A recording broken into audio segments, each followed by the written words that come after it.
What's up everyone, welcome back to the channel and welcome to the Polestar 1. And I think this is the first car I see that actually looks better than the concept it's based on. In 2013, Volvo unveiled a design study called the Concept Coupe, and they literally stunned everybody. It was supposed to be a 2+2 coupe using a 400 horsepower 2-liter petrol engine to power the front wheels and an electric engine powering the rear. But it being a Volvo, few people thought the Swedish brand would actually put this car into production. But in 2019, it actually happened. So what's this Polestar brand, you might be wondering?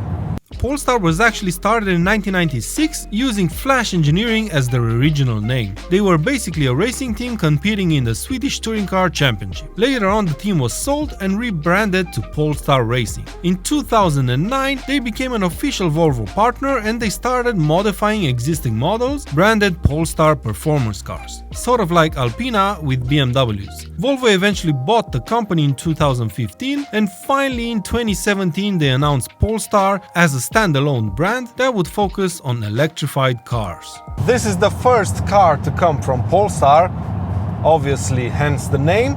It's sort of a GT Grand Tourer car and it's really not meant to be a full-on production car.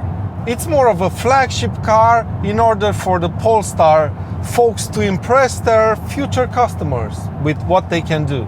And you might want to be sitting down when I tell you this. This car costs 165,000 euros.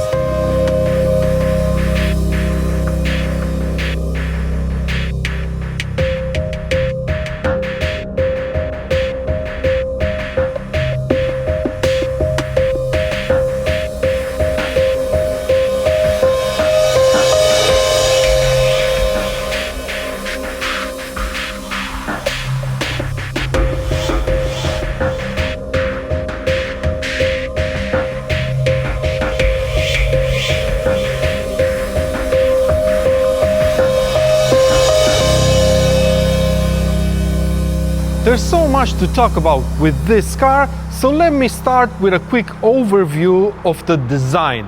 As you can see at the front, it's pretty tame. It basically looks like an S90 Volvo without the Volvo badging, of course, and it has some really cool carbon fiber parts near the grille. But when you move to the side, this is where things start to get really interesting. And the first thing you notice is these massive 21-inch wheels wrapped in 275mm wide tires at the front and 295s at the back. Then we have these quite big brakes as well. You have 6-piston Akebono brakes, 40mm discs at the front and 390 at the back. But let me step back a little so you can take in the gorgeous profile of this car.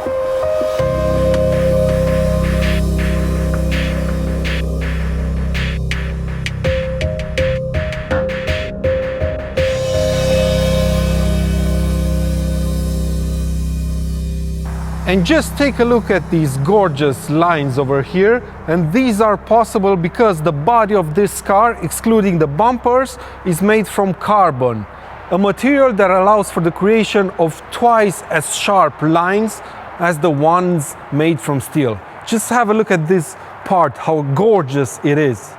And finally at the back we have twin tailpipes that are integrated quite nicely in the back, these C-shaped taillights like you would see on any other Volvo, and a tiny spoiler on the back. And oh, I almost forgot, just have a look at this paint job. It's a matte gray paint from factory. It's absolutely gorgeous, and these drops of rain over here that you see on the car makes it look even more dramatic than it is. But are you curious to know how much would this paint set you back? Around 5,000 euros. Now before I show you the interior of this car, let me walk you through some of the technical details of this package. First off, this car has a hybrid powertrain. At the front, powering just the front wheels, we have a 2-liter Volvo petrol engine, both turbocharged and supercharged, that can produce 309 horsepower. This thermic engine gets help from a small electric engine mounted on the crankshaft that can produce around 68 horsepower, and that electric motor helps fill in the gaps when torque is needed. For example, when you do gear changes.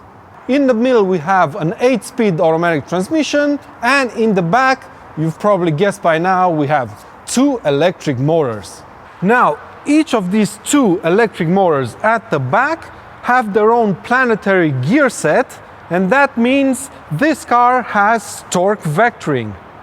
These 2 electric motors combined can produce 232 horsepower.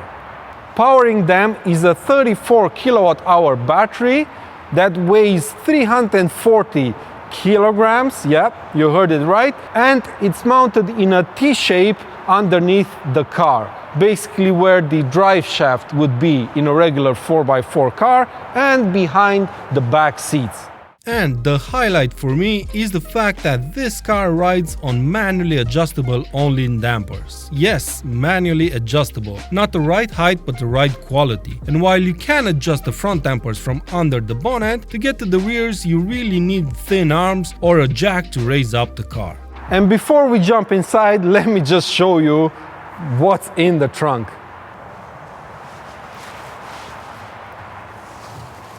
Yes, folks, this is the exposed wiring of the hybrid system. How cool is that? Instead of hiding everything, Polestar decided to make everything look cool and show it to people.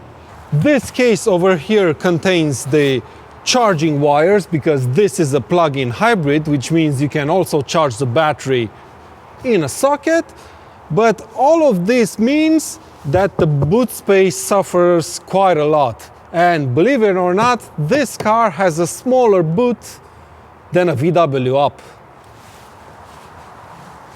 Here's where things get a little bit more Volvo-ish. You get the same steering wheel, the same dash and the same infotainment system. But the materials all around are fantastic, leather everywhere, and just look at these seats. They look great, but they're also super comfortable and the leather feels very nice to the touch. The gear lever is a nice addition, it's see-through crystal, and those back seats, they're pretty much useless if you want to get adults back there, but that's pretty much the case with all big GT cars, if I'm honest. Now, having lived in Sweden for the past 5 years, I've gotten to know Swedes quite well, and I do have to say that the Polestar 1 feels quite Swedish. I mean, when you turn the car on, it starts in electric mode, so it's very quiet and non-intrusive. Around town you can cruise in electric mode because the Polestar 1 can do 100 kilometers plus easily just on electricity alone, and because of that range, you can use the electric motors to power your way to the forest, where you can finally unleash this car. Put this car into power mode and everything turns up to 11, and this car transforms into an all-wheel drive monster capable of producing 610 horsepower and, get this, 1000 Newton meters of torque.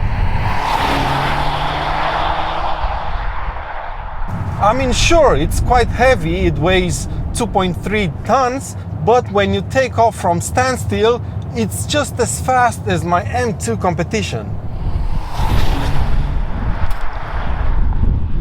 It's seriously impressive when it accelerates, and it does that without any lag when you press the throttle pedal, because, like I've said before, this car also has an electric motor up front on the crankshaft that basically fills in for torque gaps.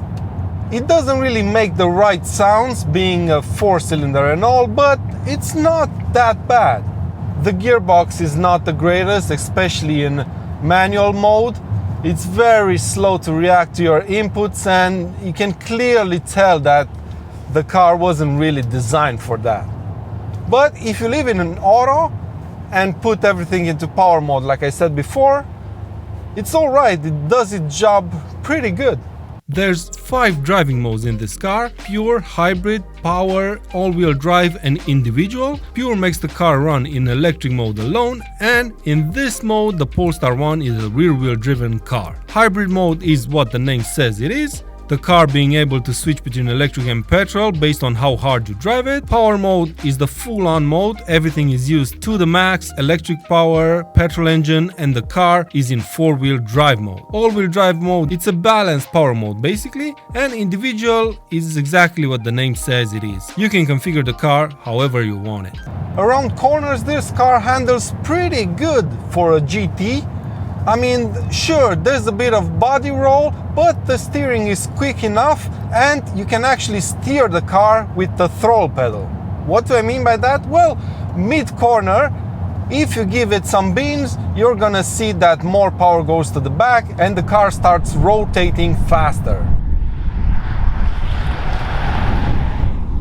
The suspension is pretty comfortable as it's set up from the factory. Like I've said before, these are all-in manually adjustable dampers, so you can't fiddle around with the ride quality.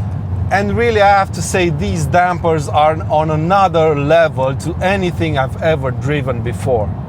They are superb on every single surface, and no matter how bad the road is, the all-in dampers adapt and they just glue the car to the road. And they're extremely refined when doing that because there's no thumps or weird noises coming from the dampers on the inside of the car. So what are the not so great parts about this Polestar 1? Well, I kind of like this car a lot, but given how much it costs, I have to resort to some nitpicking here.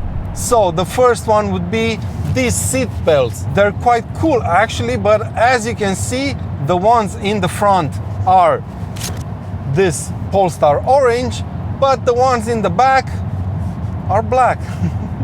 Then we have the whole back seat area. There's no real lever you can pull on the front seats so you can get in the back. You actually have to use the adjustment of the front seats in order to move them forward. And when you get back there, the seats are pretty useless. And then we have the fact that you can't really fold the back seats because of those hybrid wires that I've shown you in the back. And that means you're not going to be able to carry longer items inside the car. And like I've said, the boot is smaller than that of a VW Up, so that's not a good thing either. And the last one is obviously the price. It's 165,000 euros, and yeah, they're only gonna make 1,500, so it's gonna be limited and quite special, but the price is quite ridiculous if you ask me.